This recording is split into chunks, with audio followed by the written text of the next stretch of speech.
នៅក្នុងថ្ងៃបុណ្យចូលឆ្នាំប្រពៃណីវៀតណាមគណៈពេលមនុស្សរាប់លាននាក់ទូទាំងប្រទេសកំពុងរៀបចំផ្ទះជួបជុំក្រុមគ្រួសារស្រាប់តែមានផ្ទះមួយនៅក្នុងសង្កាត់ប៊ីងហុងហួរខណ្ឌប៊ីងតាន់ទីក្រុងហូជីមិញបែរជាបិទទ្វារស្ងាត់ឈឹងខុសពីធម្មតាអ្នកជិតខាងគិតថាម្ចាស់ផ្ទះប្រហែលជាទៅស្រុកកំណើតដើម្បីអបអរថ្ងៃបុណ្យចូលឆ្នាំថ្មីជួបជុំក្រុមគ្រួសារដោយពួកគេមិនបានដឹងថានៅខាងក្នុងផ្ទះសមាជិកគ្រួសារទាំងអស់គឺបានបាត់បង់ជីវិតអស់ហើយមួយគ្រួសារមានសមាជិក5នាក់រួមទាំងក្មេងតូចមានអាយុត្រឹមតែ6ឆ្នាំត្រូវបាត់បង់ជីវិតយ៉ាងព្រៃផ្សៃចំពោះជនល្មើសគេមិនមែនជាចៅប្លន់អាជីពឬជាសត្រូវចាស់របស់ម្ចាស់ផ្ទះឡើយគេជាកម្មករវ័យ18ឆ្នាំដែលម្ចាស់ផ្ទះបានផ្ដល់ការងារផ្ដល់កន្លែងស្នាក់នៅនិងបាយទឹកឲ្យហូបរាល់ថ្ងៃតើហេតុអ្វីបានជាកម្មករវ័យក្មេងរូបនេះអាចប្រែក្លាយជាឃាតករហ៊ានបញ្ចប់ជីវិតមនុស្សដល់ទៅ5នាក់យ៉ាងឃោរឃៅបែបនេះតើគេមានគំនុំអ្វីជាមួយនឹងគ្រួសារជនរងគ្រោះនៅថ្ងៃនេះយើងនឹងស្វែងយល់សំណុំរឿងដ៏រន្ធត់បំផុតមួយរបស់ប្រទេសវៀតណាមដែលបានកើតឡើងនៅមុនថ្ងៃបុណ្យចូលឆ្នាំប្រពៃណីវៀតណាមក្នុងឆ្នាំ2018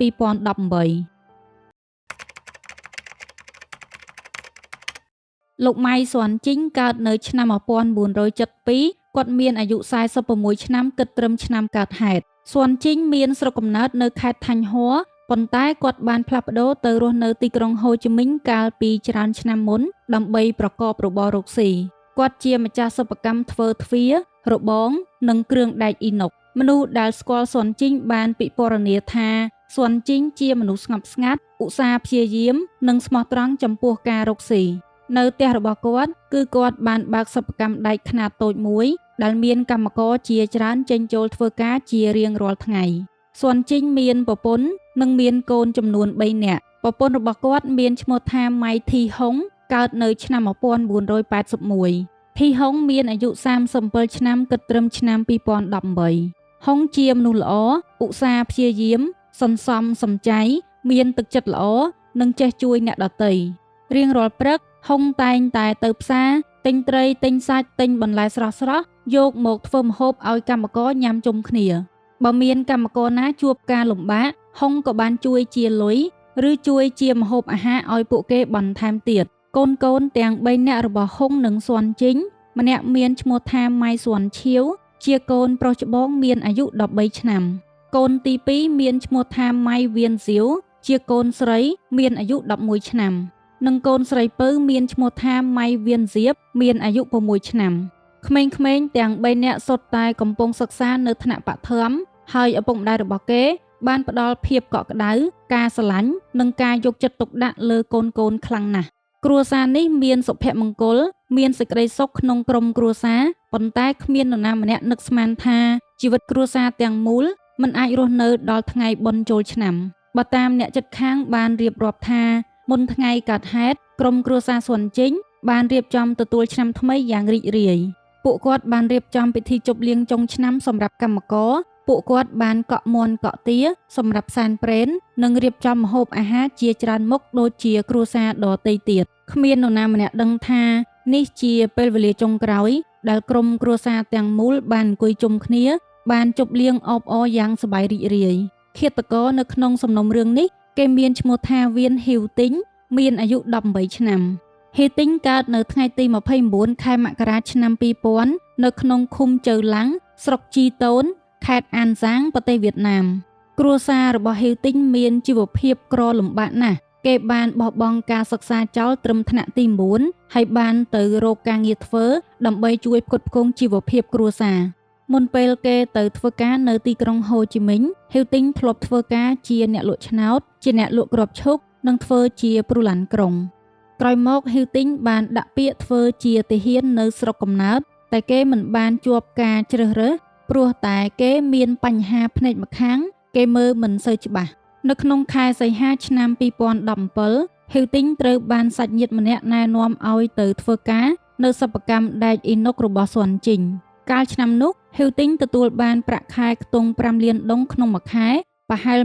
$190អាមេរិកហើយប្តីប្រពន្ធស៊ុនជីងក៏បានផ្ដល់កន្លែងស្នាក់នៅនិងអាហារហូបចុកឲ្យគេសព្វគ្រប់អំឡុងពេលធ្វើការហ៊ីវទីងមិនមែនជាក្មេងឧស្សាហ៍ព្យាយាម ខំប្រឹងធ្វើការឬយកចិត្តទុកដាក់លើការងារអីឡើយគេខ្ជិលច្អូសឧស្សាហ៍ធ្វើឲ្យខូចខាតរបស់ទ្រព្យមិនសូវប្រុងប្រយ័ត្នហើយមានទម្លាប់អាក្រក់ញៀនលេងហ្គេមរហូតដល់យប់ជ្រៅទម្រាំតែគេដេកពួន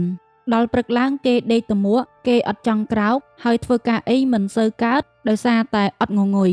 បញ្ហាទាំងនេះនាំឲ្យហុងដែលជាតកែស្រីតែងតែស្ដីបន្ទោសឬក៏បដៅឲ្យកែទម្លាប់អាក្រក់នេះចេញតាមពិតទៅហុងមិនមែនជាមនុស្សកាចឬក៏ចិត្តអាក្រក់អីទេគាត់គ្រាន់តែស្ដីថាបដៅព្រោះចង់ឲ្យហ៊ីវទិញคล้ายជាមនុស្សល្អ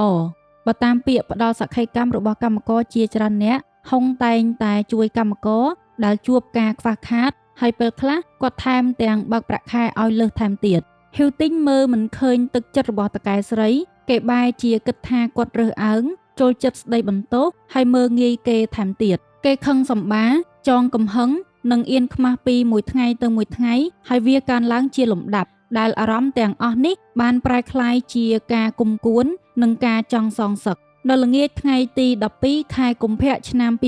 2018រយៈពេលមួយថ្ងៃមុនថ្ងៃចូលឆ្នាំប្រពៃណីវៀតណាមក្រុមគ្រួសារលោកស៊ុនជីងបានរៀបចំពិធីជប់លៀងចុងឆ្នាំដើម្បីជូនដំណើរកម្មករត្រឡប់ទៅស្រុកកំណើតនៅថ្ងៃនោះបរិយាកាសពោរពេញដោយសំណើចភាពរីករាយញ៉ាំអាហារជុំគ្នាផឹកស៊ីយ៉ាងមានក្តីសុខដោយគ្មាននរណាម្នាក់នឹកស្មានថានេះជាអាហារចុងក្រោយសម្រាប់ក្រុមគ្រួសារលោកស៊ុនជីងនៅក្នុងពេលជប់លៀងហ៊ីវទិញបានស្នើសុំតកែបើកប្រាក់ខែមុនចំនួន5លានដុងដើម្បីយកទៅចាយនៅស្រុកកំណើតនិងស្នើសុំទិញម៉ូតូចាស់របស់ស៊ុនជីងតែត្រូវបានហុងបដិសេធធីហុងមិនចង់បើកប្រាក់ខែឲ្យហ៊ីវទិញមុនព្រោះនាងទៅតែបើកប្រាក់ខែនិងផ្ដល់ប្រាក់រង្វាន់ចុងឆ្នាំឲ្យគេថ្មីហើយនាងមិនចង់លក់ម៉ូតូឲ្យហ៊ីវទិញដោយសារគិតថាហ៊ីវទិញញៀននឹងហ្គេមមិនសូវប្រឹងធ្វើការហើយគេមិនគួរចំណាយលុយលើរបស់ទាំងអស់នេះការបដិសេធរបស់ហុងមានហេតុផលប៉ុន្តែបែរជាធ្វើឲ្យហ៊ីវទិញកាន់តែខឹងនិងស្អប់លើរូបនាងក្រោយចប់កម្មវិធីជប់លៀងកម្មករទាំងអស់ត្រឡប់ទៅផ្ទះវិញនៅសល់តែហ៊ីវទិញម្នាក់ប៉ុណ្ណោះដែលស្នាក់នៅផ្ទះស៊ុនជីងមួយយប់ទៀតទាល់តែព្រឹកបានគេត្រូវចេញដំណើរទៅស្រុកកំណើតនៅយប់នោះខណៈពេលម្ចាស់ផ្ទះកំពុងដេកលង់លក់នៅជាន់លើហ៊ីវទិញបែរជាដេកមិនលក់សោះព្រោះគេគិតដល់ពាក្យសម្ដីរបស់តកែស្រីហ៊ីវទិញបានលើប្តីប្រពន្ធស៊ុនជីងពិភាក្សាគ្នាអំពីការងាររបស់គេពួកគាត់បាននិយាយថាគេចូលចិត្តលេងហ្គេមគេដេកច្រើនមិនសូវខំប្រឹងធ្វើការពួកគាត់ចង់បញ្ឈប់គេពីការងារនិយាយមួយម៉ាត់គឺពួកគាត់ចង់ដេញហ៊ីវទិញចោលពាក្យសម្ដីទាំងនេះបានបញ្ឆេះកំហឹងគំនុំគុំគួនចង់សងសឹកដែលគេបានសន្សំទុកជាយូរមកហើយឲ្យកាន់តែឆេះឡើងនៅប្រហែលម៉ោង4ទៀបភ្លឺថ្ងៃទី13ខែកុម្ភៈឆ្នាំ2018ហ៊ីវទិញនៅតែដេកមិនលក់គេបានងើបដើរចុះដើរឡើងដើរទៅមកក្នុងផ្ទះដោយដៃមានកាន់កូនដែកម្ដើមមិនប្រយ័ត្នហ៊ីវទិញបានធ្វើឲ្យកូនដែកនោះធ្លាក់បង្កជាសម្លេងយ៉ាងខ្លាំងធ្វើឲ្យធីហុងភ្ញាក់ពីដំណេកហើយបើកទ្វារបន្ទប់ចេញមកមើលនៅពេលធីហុងចេញមកក្រៅនាងបានឃើញហ៊ីវទិញឈរនៅក្នុងផ្ទះភ្លាមហ៊ីវទិញបានស្ទុះយកកាំបិតមកចាក់ធីហុងជាច្រើនកាំបិតធីហុងរងរបួសយ៉ាងធ្ងន់ធ្ងរនាងព្យាយាមរត់ពីជាន់លើទៅជាន់ក្រោមដើម្បីគេចខ្លួននិងស្រែកសុំជំនួយពីប្តីនាងហូរឈាមស្រក់តាមកាំជណ្ដើរហើយព្យាយាមតស៊ូប្រតាយប្រតប់នឹងហ៊ីវទិញដើម្បីរក្សាជីវិតប៉ុន្តែធីហុងមិនអាចយកឈ្នះហ៊ីវទិញបានទេនាងត្រូវបានគេចាក់ជាច្រើនកាំបិតគេដេញនាងតាំងពីជាន់លើមកដល់ជាន់ក្រោមហើយនាងដេកស្លាប់នៅក្នុងបន្ទប់ទទួលភ្ញៀវក្បែរទ្វារចូលក្នុងផ្ទះយ៉ាងអណោចអធមសំឡេងស្រែកសំឡេងរត់របស់ធីហុងបានធ្វើឲ្យស៊ុនជីងភ្ញាក់ពីដំណេកគាត់បានបញ្ញាប់រត់ចេញពីបន្ទប់ដើម្បីទៅជួយប្រពន្ធប៉ុន្តែនៅពេលគាត់ទៅដល់ហ៊ីវទិញបានបែរខ្លួនបង្វែរកាំបិតមកចាក់គាត់ភ្លាមស៊ុនជីងព្យាយាមប្រយុទ្ធតបតបតាយបតប់ដើម្បីការពារខ្លួនឯងនិងក្រុមគ្រួសារហើយគាត់ត្រូវបានហ៊ីវទិញចាក់នឹងកាំបិតម្ដងហើយម្ដងទៀតបណ្ដាលឲ្យបាត់បង់ជីវិតដោយប្រពន្ធដែរក្នុងពេលបតាយបតប់គ្នាហ៊ីវទិញក៏បានរងរបួសនៅដៃខាងឆ្វេងហើយឈាមរបស់គេក៏បានស្រក់បន្សល់ក្នុងផ្ទះកើតហេតុផងដែរសម្រែករបស់ឪពុកម្ដាយបានធ្វើឲ្យកូនទាំង3នាក់ភ្ញាក់ពីដំណេកពួកគេផិតភ័យស្រែកទ្រហោយំនៅពេលឃើញឪពុកម្ដាយបាត់បង់ជីវិតក្នុងថ្លុកឈាម នាពេលនោះហ៊ីវទិញបានចាត់ការក្មេងៗទាំង3នាក់បន្តបន្ទាប់គ្នាគ្មាននរណាម្នាក់អាចគេចផុតពីកាំបិតរបស់គេបានឡើយហ៊ីវទិញវាយប្រហារក្មេងទាំង3នាក់ដោយសារគេខ្លាចពួកក្មេងៗប្តឹងប៉ូលីសឬខ្លាចជាសាក្សីចង្អុលបង្ហាញថាគេជាឃាតករពួកក្មេងៗទាំង3នាក់ព្រមទាំងឪពុកម្ដាយរបស់ពួកគេបានបាត់បង់ជីវិតយ៉ាងព្រៃផ្សៃក្រោមស្នាដៃរបស់ហ៊ីវទិញក្រោយពេលធ្វើសកម្មភាពរួចហ៊ីវទិញបានដើរទៅផ្ទះបាយគេលាងសម្អាតឈាមនិងរុំរបួសដៃខាងឆ្វេងរបស់គេដោយប្រើបង់រុំរបួសនិងថ្នាំសម្លាប់មេរោគដែលមាននៅក្នុងផ្ទះកើតហេតុពេលហ៊ីវទិញដើរត្រឡប់មកវិញគេឃើញក្មេងៗនៅមានដង្ហើមនៅមានចលនាជំនួសឲ្យការហៅឡានពេទ្យសង្គ្រោះបន្ទាន់ឬបញ្ឈប់សកម្មភាពរបស់គេបែរជាចាក់បន្ថែមទៀតរហូតប្រកាសថាគ្មាននរណាម្នាក់នៅមានជីវិតនៅក្នុងរបាយការណ៍ប៉ូលីសហ៊ីវទិញបានប្រើកាំបិតចាក់ជនរងគ្រោះទាំងអស់សរុបចំនួន76កាំបិតដែលវាពិតជាសាហាវព្រៃផ្សៃខ្លាំងបំផុតបន្ទាប់ពីចាក់សម្លាប់មនុស្សទាំង5នាក់រួចហ៊ីវទិញមិនបានគេចខ្លួនភ្លាមៗទេគេដើរទៅផ្ទះបាយបើកទូទឹកកកយកទឹកផឹកបន្ទាប់មកគេយកផ្លែឈើមកបកសម្បកអង្គុយញ៉ាំក្នុងផ្ទះកើតហេតុដែលពោពេញដោយសាកសពបន្ទាប់ពីផឹកទឹកនិងញ៉ាំផ្លែឈើរួចហ៊ីវទិញចាប់ផ្ដើមស្វែងរកទ្រព្យសម្បត្តិគេបានអូសទូដែកទៅដាក់ក្បែរសាកសពរបស់ស៊ុនជីងក្នុងគោលបំណងបង្ខំឲ្យស៊ុនជីងប្រាប់លេខកូដសម្ងាត់ប៉ុន្តែក្នុងពេលនោះស៊ុនជីងបានបាត់បង់ជីវិតទៅហើយដោយគេមិនអាចបើកទូដែកបានហ៊ីវទិញបានយកទូរស័ព្ទដៃកុំព្យូទ័រគ្រឿងអលង្ការម៉ូតូមួយគ្រឿងនិងលុយមួយចំនួនមុនពេលចាក់ចេញពីផ្ទះកើតហេតុទ្រព្យសម្បត្តិដែលគេលួចបានមានតម្លៃសរុបប្រហែល 18.5 លានដុងជិត$700អាមេរិកនៅព្រឹកថ្ងៃទី13ខែកុម្ភៈឆ្នាំ2018ហ៊ីវទិញបានចាក់ចេញពីផ្ទះកើតហេតុដោយគ្មានរឿងអ្វីបានកើតឡើងនៅក្នុងអំឡុងពេលគេបតាយបតប់គ្នាជាមួយនឹងស៊ុនជីងហ៊ីវទិញរងរបួសនៅដៃខាងឆ្វេងហើយឈាមហូរមិនបាត់សោះហេតុនេះហើយគេក៏សម្រេចចិត្តធ្វើដំណើរទៅមន្ទីរពេទ្យដើម្បីឲ្យគ្រូពេទ្យរុំរបួសដៃគេប្រាប់គ្រូពេទ្យថាគេជួបគ្រោះថ្នាក់ចរាចរណ៍ទើបបង្កឲ្យគេរងរបួសក្រោយព្យាបាលរបួសរួចហ៊ីវទិញបានទូរស័ព្ទទៅពួកម៉ាក់ម្នាក់ឲ្យគេមកជួយចេញថ្លៃព្យាបាលពេទ្យនិងជូនគេចេញពីពេទ្យនៅពេលពួកម៉ាក់គេទៅដល់ហ៊ីវទិញបាននិយាយប្រាប់ពួកម៉ាក់គេថាគេឆ្លោះជាមួយនឹងអ្នកដទៃហើយត្រូវបានគេចាក់ពួកម៉ាក់របស់គេជឿទាំងស្រុងព្រោះមិននឹកស្មានថាមនុស្សដែលកំពុងឈរនៅនឹងចំពោះមុខគេទើបតែសម្លាប់មនុស្សដល់ទៅ5នាក់នោះទេបន្ទាប់មកហ៊ីវទិញបានសុំឲ្យពួកម៉ាក់ម្នាក់នោះជួយលក់ទូរស័ព្ទនិងកុំព្យូទ័រដែលគេបានលួចពីផ្ទះស៊ុនជីងពួកម៉ាក់របស់គេបានយកទូរស័ព្ទនិងកុំព្យូទ័រទៅលក់នៅហាងមួយកន្លែងក្នុងទីក្រុងហូជីមិញក្នុងចំណោមទូរស័ព្ទដែលគេបានលួចមានមួយគ្រឿងមិនអាចដោះសោបានដូច្នេះហ៊ីវទិញក៏បានឲ្យវាទៅពួកម៉ាក់របស់គេប្រើចំណែកគ្រឿងអលង្ការទាំងអស់ហ៊ីវទិញបានផ្ញើនឹងស្ត្រីម្នាក់រស់នៅក្នុងខេត្តឡុងអានឲ្យជួយទុកឲ្យគេរយៈពេល2ថ្ងៃបានកន្លងផុតផ្ទះស៊ុនជីងនៅតែបិទទ្វារស្ងាត់ឈឹងអ្នកជិតខាងគិតថាគ្រួសារស៊ុនជីងប្រហែលជាធ្វើដំណើរទៅលេងសាច់ញាតិនៅស្រុកកំណើតរហូតដល់ព្រឹកថ្ងៃទី15ខែកុម្ភៈឆ្នាំ2018ពោលគឺរយៈពេល1ថ្ងៃមុនថ្ងៃចូលឆ្នាំវៀតណាមបុរសម្នាក់បានដឹកមាន់សែនចូលឆ្នាំមកដល់ផ្ទះស៊ុនជីងតាមការកំងទុកកាលពីប្រមាណថ្ងៃមុនបុរសម្នាក់នោះបានគោះទ្វារផងស្រែកហៅផងប៉ុន្តែគ្មានអ្នកឆ្លើយតបឬក៏មានអ្នកមកបើកទ្វារឲ្យបុរសម្នាក់នោះឈរមួយសន្ទុះធំគាត់សង្កេតមើលជុំវិញផ្ទះគាត់មានអារម្មណ៍ថាមានអ្វីមួយខុសប្រក្រតីគាត់ក៏សម្រេចចិត្តរាយការណ៍ទៅប៉ូលីសមិនយូរប៉ុន្មានក្រុមប៉ូលីសក៏បានទៅដល់ផ្ទះស៊ុនជីងក្រុមប៉ូលីសបានបំបែកទ្វារចូលទៅខាងក្នុងផ្ទះទស្សនវិជ្ជានៅចំពោះមុខក្រុមប៉ូលីសបានធ្វើឲ្យពួកគាត់តក់ស្លុតរន្ធត់ចិត្តមែនទែននៅបន្ទប់ខាងមុខក្រុមប៉ូលីសបានឃើញសាកសពធីហុងដេកស្លាប់នៅលើឥដ្ឋនៅក្បែរសាកសពមានឆ្កែចិញ្ចឹមរបស់ម្ចាស់ផ្ទះមួយក្បាលកំពុងព្រុសនិងព្យាយាមការពារម្ចាស់របស់វាមិនឲ្យនរណាចូលទៅជិតក្រុមប៉ូលីសបានប្រើថ្នាំសណ្ដំសត្វឆ្កែទើបអាចចូលទៅខាងក្នុងបាន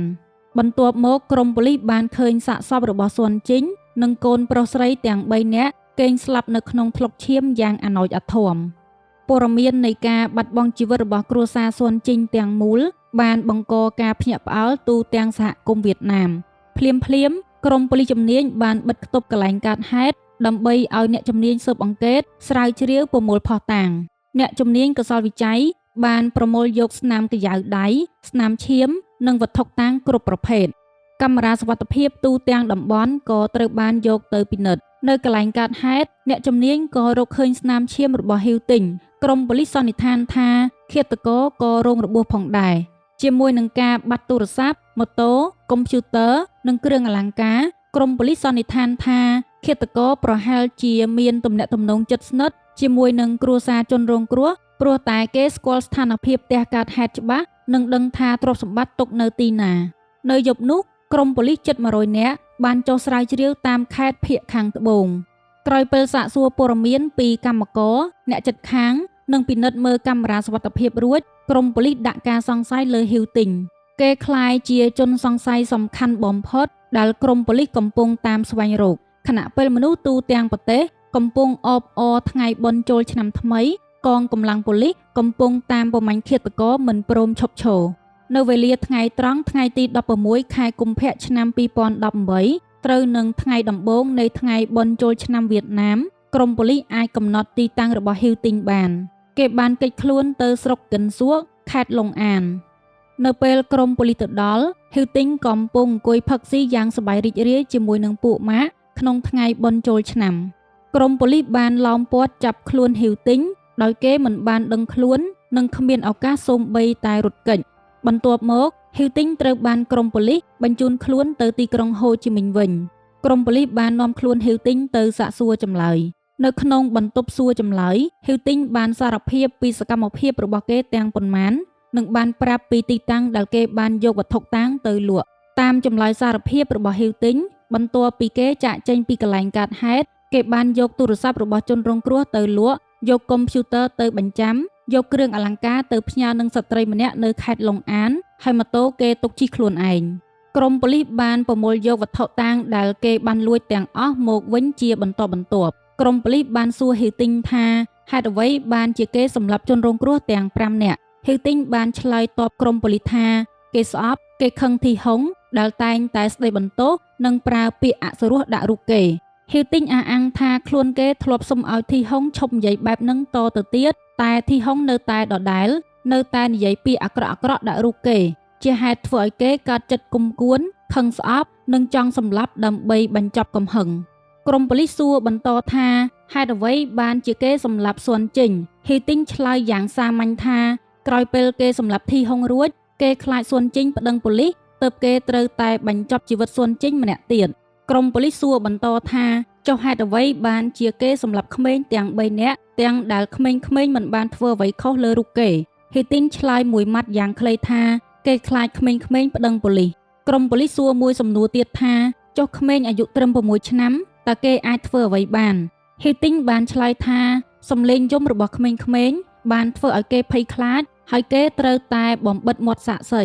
នៅពេលក្រុមប៉ូលីសសួរគេថាតើគេមានអារម្មណ៍សោកស្ដាយដែរឬទេហ៊ីវទិញបានឆ្លើយថាគេពិតជាសោកស្ដាយខ្លាំងណាស់ក្រុមប៉ូលីសបន្តសួរថាតើគេសោកស្ដាយបែបណាហ៊ីវទិញបានឆ្លើយថាគេសោកស្ដាយតែគេមិនដឹងពីពណ៌នាបែបម៉េចក្រុមប៉ូលីសនិងមនុស្សជាច្រើនមិនត្រឹមតែរន្ធត់ចិត្តចំពោះអំពើឃាតកម្មរបស់ហ៊ីវទិញប៉ុណ្ណោះទេពួកគាត់ថែមទាំងហួសចិត្តនឹងទង្វើឬអកប្បកិរិយារបស់ហ៊ីវទិញផងដែរអំឡុងពេលសួរចម្លើយគេនិយាយយ៉ាងស្ងប់ស្ងាត់គេរៀបរាប់យ៉ាងក្បោះក្បាយពីហេតុការណ៍ដែលកើតឡើងនៅយប់កើតហេតុគេរៀបរាប់ពីសកម្មភាពការចាក់សម្លាប់ការលួចយកទ្រព្យសម្បត្តិនិងរបៀបចាក់ចេញពីកន្លែងកើតហេតុដោយគ្មានបង្ហាញការភ័យខ្លាចឬការរំជួលចិត្តសូម្បីតែបន្តិចចម្លើយសារភាពរបស់ហ៊ីវទិញទាំងប៉ុន្មានត្រូវបានក្រុមប៉ូលីសកត់ត្រាទុកដើម្បីកសាងសំណុំរឿងពាក្យពេចន៍ទាំងនេះបានធ្វើឲ្យក្រុមប៉ូលីសជឿជាក់ថាអំពើរបស់ហ៊ីវទិញមិនមែនជាការបាត់បង់ស្មារតីមួយរំពេចប៉ុន្តែជាការប្រព្រឹត្តដោយចេតនាដោយមានការគ្រោងទុកហើយគេថែមទាំងបានលួចយកទ្រព្យសម្បត្តិរបស់ជនរងគ្រោះចេញពីកន្លែងកើតហេតុថែមទៀតបើពួកម៉ាក់របស់ហ៊ីវទិញក៏ត្រូវបានក្រុមប៉ូលីសនាំខ្លួនមកសាកសួរព័ត៌មានពួកម៉ាក់របស់ហ៊ីវទិញបានប្រាប់ក្រុមប៉ូលីសថានៅព្រឹកថ្ងៃទី13ខែកុម្ភៈឆ្នាំ2018ហ៊ីវទិញបានទូរស័ព្ទទៅគេសុំឲ្យគេទៅមន្ទីរពេទ្យដោយហ៊ីវទិញនិយាយថាខ្លួនគេត្រូវបានគេចាក់អំឡុងពេលឆ្លោះគ្នាជាមួយនឹងអ្នកដទៃដោយសារតែគេជឿសម្ដីហ៊ីវទិញទើបគេធ្វើដំណើរទៅមន្ទីរពេទ្យនិងបានជួយបង់ថ្លៃពេទ្យ រួចជូនហ៊ីវទិញចេញពីពេទ្យហើយថែមទាំងជួយលក់ទូរស័ព្ទនិងកុំព្យូទ័រគេយកទៅបញ្ចាំលុះក្រោយមកទើបគេដឹងថាទូរស័ព្ទដែលហ៊ីវទិញបានបកគលឲ្យគេមួយគ្រឿងនោះជារបស់ដែលហ៊ីវទិញបានប្លន់ពីអ្នកដទៃគេខ្លាចថាខ្លួនគេមានបញ្ហាជាប់ពាក់ព័ន្ធនឹងបទឧក្រិដ្ឋទើបគេយកទូរស័ព្ទមួយគ្រឿងនោះមកបកគលជូនក្រុមប៉ូលីសដោយខ្លួនឯងអស់រយៈពេល75ខែក្រោយពេលមានសោកនាដកម្មដ៏រន្ធត់កើតឡើងលើក្រុមគ្រួសារស៊ុនជីងនិងធ្វើឲ្យប្រជាជនវៀតណាមទូទាំងប្រទេសមានការភ្ញាក់ផ្អើលនៅព្រឹកថ្ងៃទី9ខែកក្កដាឆ្នាំ2018តុលាការទីក្រុងហូជីមិញចាប់ផ្ដើមបើកសវនាការកាត់ទោសហ៊ីវទិញពីបទឃាតកម្មនិងប្លន់ទ្រព្យសម្បត្តិតាំងពីព្រឹកព្រលឹមសាច់ញាតិរបស់ជនរងគ្រោះជាច្រើនបានមករងចាំនៅមុខតុលាការគ្រប់គ្នាចង់ឃើញមុខឃាតករដែលបានបំផ្លាញសមាជិកគ្រួសារស៊ុនជីងទាំងមូលបរិយាកាសនៅមុខតុលាការគឺពោរពេញដោយភាពសោកសៅកំហឹងនិងទឹកភ្នែកនៅម៉ោងប្រហែល 8:30 នាទីព្រឹកហ៊ីវទិញត្រូវបានក្រុមប៉ូលីសនាំខ្លួនចូលក្នុងបន្ទប់សវនាការហ៊ីវទិញរក្សាទឹកមុខធម្មតាគេមិនយំមិនស្រក់ទឹកភ្នែកមិនបង្ហាញភាពភ័យខ្លាចអ្វីទាំងអស់គេនៅស្ងៀមគេសម្លឹងមើលជុំវិញបន្ទប់ដោយស្ងប់ស្ងាត់ហើយនៅពេលអ្នកកាសែតលើកកាមេរ៉ាថតរូបគេសម្លឹងមើលទៅកាមេរ៉ាដោយទឹកមុខស្ងប់ស្ងាត់យ៉ាងឈាមត្រជាក់គ្រួសារសាច់ញាតិរបស់ស៊ុនជីងបានស្ទុះទៅរកហ៊ីវទិញដោយកំហឹងអ្នកខ្លះបានស្រែកជេរបតិចបដាសាអ្នកខ្លះស្រែកយំអ្នកខ្លះដួលសន្លប់នៅពេលឃើញមុខឃាតករដែលបានសម្លាប់មនុស្សជាទីស្រឡាញ់របស់ពួកគេក្រុមប៉ូលីសកងសន្តិសុខបានចូលទៅរារាំងដើម្បីរក្សាសណ្ដាប់ធ្នាប់ក្នុងបរិវេណតុលាការនៅក្នុងសវនាការចៅក្រមបានសួរហ៊ីវទិញថាតើគេទទួលស្គាល់ទោសកំហុសរបស់គេដែរឬទេហ៊ីវទិញឆ្លើយភ្លាមថាគេទទួលស្គាល់រាល់បទចោទប្រកាន់របស់តុលាការទាំងអស់នៅចំពោះមុខតុលាការហ៊ីវទិញនៅតែអះអាងដដែលថាខ្លួនគេស្អប់ធីហុងព្រោះនាងតែងតែស្ដីបន្ទោសនិងប្រើពាក្យមិនសមរម្យចំពោះរូបគេនិយាយថាគេធ្លាប់សុំឲ្យនាងឈប់និយាយបែបហ្នឹងតទៅទៀតប៉ុន្តែធីហុងនៅតែដដែលនេះជាមូលហេតុដែលធ្វើឲ្យគេសម្រេចចិត្តយកកាំបិតទៅចាក់សម្លាប់នាងបន្ទាប់មកចៅក្រមបានសួរហ៊ីវទិញថាចុះក្មេងស្រីអាយុត្រឹម6ឆ្នាំតើនាងអាចធ្វើអីគេបានហ៊ីវទិញឆ្លើយតបតុលាការថាគេខ្លាចក្មេងៗស្រែកនិងខ្លាចពួកគេប្រាប់ប៉ូលីសចៅក្រមបានបន្តសួរទៀតថាតើការសម្លាប់ក្មេងៗបែបនេះមានហេតុផលដែរឬទេហ៊ីវទិញនៅស្ងៀមមួយសន្ទុះរួចឆ្លើយថាគេគ្មានចម្លើយទេនៅពេញមួយសវនាការហ៊ីវទិញនៅតែរក្សាទឹកមុខស្ងប់ស្ងាត់គេនិយាយដោយសំឡេងធម្មតាគេឆ្លើយសំណួរខ្លីៗហើយគេមិនបានបង្ហាញអារម្មណ៍សោកស្ដាយឬដឹងកំហុសចំពោះអ្វីដែលគេបានធ្វើលើជនរងគ្រោះទាំង5នាក់អัยការបានបញ្ជាក់ថាហ៊ីវទិញបានប្រព្រឹត្តបទល្មើសដែលមានស្ថានភាពទម្ងន់ទោសធ្ងន់ធ្ងរគេបានសម្លាប់មនុស្សចំនួន5នាក់រួមទាំងក្មេងអាយុក្រោម15ឆ្នាំគេបានប្លន់យកទ្រព្យសម្បត្តិគេបានគេចចេញពីកន្លែងកើតហេតុគេបានប្រព្រឹត្តអំពើដ៏ឃោរឃៅដែលបានបង្កភាពភ័យខ្លាចដល់សហគមន៍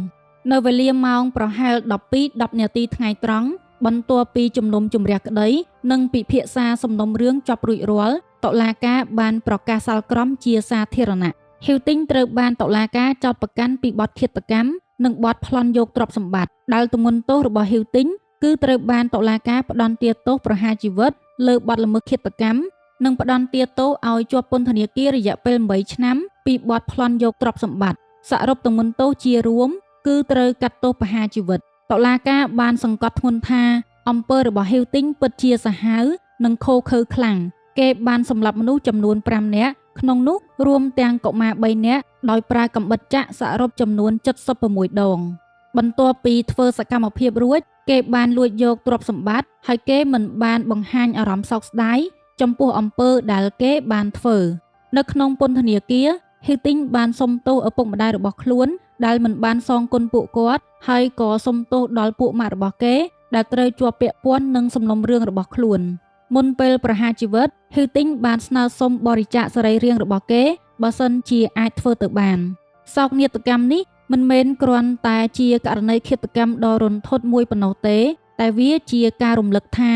ការមិនចេះគ្រប់គ្រងកំហឹងអាចនាំទៅរកការសម្រេចចិត្តមួយដែលអាចបំផ្លាញជីវិតមនុស្សជាច្រើនអ្នកនិងអនាគតខ្លួនឯងជារៀងរហូតចូលគុំបណ្ដោយឲ្យកំហឹងคล้ายជាអ្នកសម្រេចចិត្តជំនួសយើងពាក្យស្ដីបន្ទោសការមិនពេញចិត្តឬមានអារម្មណ៍ថាខ្លួនឯងត្រូវបានគេមើលងាយ អាចធ្វើឲ្យយើងមានអារម្មណ៍ឈឺចិត្តប៉ុន្តែមិនមានហេតុផលណាដែលយើងទៅបំផ្លាញជីវិតអ្នកដទៃដែរ Hilting បានសម្រេចចិត្តខុសមួយពេលប៉ុន្តែផលវិបាកពិតជាធ្ងន់ធ្ងរគ្រួសារមួយត្រូវបានបំផ្លាញត្រឹមរយៈពេលតែមួយយប់ជីវិតរបស់គេផ្ទាល់ក៏ត្រូវបានបាត់បង់អនាគតជារៀងរហូតយើងមិនគួរដោះស្រាយបញ្ហាដោយប្រើប្រាស់អំពើហិង្សា